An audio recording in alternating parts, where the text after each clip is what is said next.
अस्सलाम वालेकुम दोस्तों, मैं हूं अब्दुल हसीब और आप देख रहे हैं वाइंडिंग शॉप। दोस्तों आज की वीडियो थोड़ी सी डिफरेंट है। आज हम आर्मेचर की दुनिया में चलेंगे।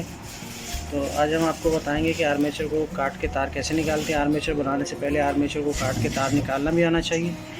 तो चलिए आज हम सीख लेते हैं कि आर्मेचर में से तार कैसे निकालनी है। तो मैंने ये 8-10 आर्मेचर के ऊपर से कम्यूटेटर हटा लिए। अभी हम इनको काट के फिर आपको तार निकालना बताते हैं कि किस तरह साफ़ होता है आर्मेचर। इसके लिए हमें एक ड्रिल मशीन चाहिए होगी। ड्रिल मशीन को हमने वाइस के अंदर बांध दिया।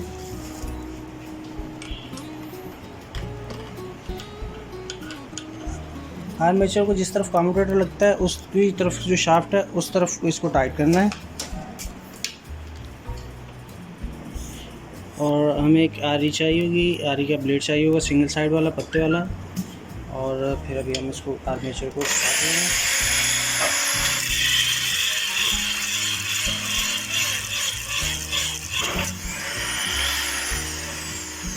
थोड़ा सा इसको टाइट ज़्यादा करना पड़ता है क्योंकि लोड पड़ता है तो आर्मेचर स्लिप हो जाता है।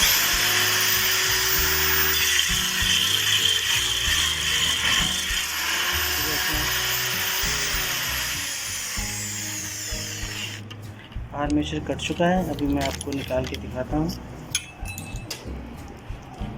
उसके बाद कटर प्लास से एक साइड इसकी अलग कर लेंगे। ये इस तरह हो जाएगा। फिर मैं पहले एक साथ आर्मेचर 8-10 काट लेता हूँ, उसके बाद एक ही दफ़ा निकाल के आपको दिखाता हूँ कि निकलेगी कैसे तार। तो ये मैंने काफ़ी सारे आर्मेचर एक साइड पे से काट लिए। अब मैं आपको बताऊंगा कि तार निकलेगी कैसे। इसके लिए हमें चाहिए होगी हमें एक पतली सी रॉड। अगर रॉड ना हो तो वो स्क्रू भी ले सकते हैं थोड़ा सा लंबा। अभी इसको वाइस में ये कट बना हुआ होता है, टक्कर पे इसको बांध लेंगे इस तरह। और तो ये अब हम इसको निकालना बताते हैं। ये देखो, ये हल्की हल्की चोट सारे कॉइलों पे बराबर मारना है। एक ही कॉइल को दबाना नहीं है, उससे तार जो वो अटक जाए।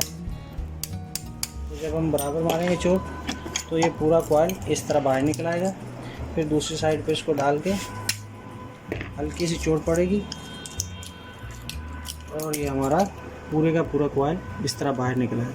तो अभी मैं सारे निकालता हूँ, फिर आप देखते रहिएगा कि कितनी आसानी से सब। तो ये देखें, ये दूसरा है। ये सबको मैं एक एक करके इसी तरह बाहर निकालूंगा। 1 घंटे में तकरीबन आप 50-100 आर्मेचर ऐसे आराम से काट सकते हैं। ये लगाया, चोट मारी और ये आपका कॉइल बाहर इस तरह। तार भी ज़ाया नहीं होगी, तार भी पूरी की पूरी बच जाएगी और आर्मेचर भी बिल्कुल ओरिजिनल नए का नया बच जाएगा सामने। ना प्लास्टिक को कोई नुकसान हो और तार भी आपका ज़ाया नहीं होगा। तो हमारे आर्मेचर कट के बिल्कुल साफ़ हो चुके हैं। ये देखिए कि अंदर के पेपर भी नहीं है और बिल्कुल अपनी आर्मेचर ओरिजिनल हालत में, बिल्कुल प्लास्टिक भी ख़राब नहीं हुआ। अब हम इसके कम्यूटेटर ठोक लेंगे। कम्यूटेटर ठोकने से पहले एक छोटी सी ये आपको जहन में रखना है कि जो 2 इसके कुंडे नज़र आ रहे होंगे, इनके सेंटर में झिरी है। झिरी को झिरी की साइड पे रखना, बिल्कुल सेंटर में रखना है। यानी कि इस झिरी को स्लाइड की सेंटर में रखना। बिल्कुल आपको कुंडा सेंटर में नहीं रखना, वरना कनेक्शन लगाते वक्त आप कंफ्यूज हो जाओगे। तो इस झिरी को इस झिरी के सेंटर में लेना है। तो इसको रखा हमने और फिर किसी भी चीज़, गोल चीज़ की मदद से जिसमें सुराख हो, आपको इसको पाइप वाइप लेके कोई भी ठोक लेना है कुंडों पे। तो बस थोड़ा सा ये ख्याल रखना है कि जो आपको चोट मारनी है वो फाइबर के ऊपर हो। ये जो कॉपर के कुन्ने हैं इन पे चोट ना है, स्लाइड पे चोट ना पड़े, ये टेढ़े होकर आपस में शॉर्ट हो सकते हैं। तो बस ये थोड़ी सी एहतियात करनी है।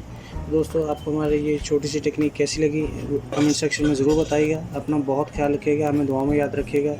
अल्लाह हाफिज़।